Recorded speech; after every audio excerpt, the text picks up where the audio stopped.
Okay, everything's expensive, right? You can feel it depending on what you're paying for, whether it's energy or consumer goods, whatever it is, right? So the price of more or less everything on average has risen by about 3.5% over the past year. And the reason, of course, is that those companies are just doing that. Uh, the actual input costs, the cost to them of making stuff, has risen by only a little more than 1%. But you and I are paying almost 3.5% more on everything on average. And that's, there's some things you're feeling much more starkly than that. So now put that together with the political moment that we are in, right? In which Jerome Powell, the Fed chairman, is not looking to cut interest rates because the economy is still strong and unemployment is still very, very low.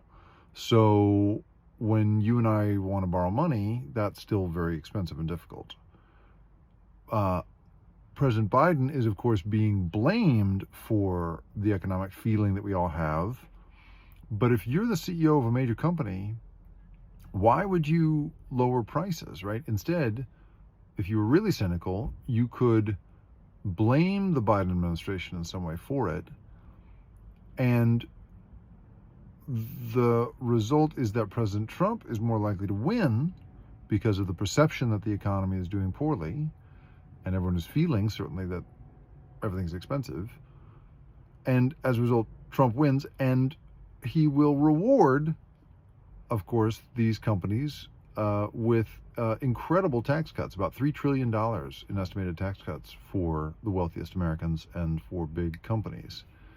So, I don't know, man. Like there's a jamming of consumers and a kind of working of the politics that feels like it's very much ongoing right now.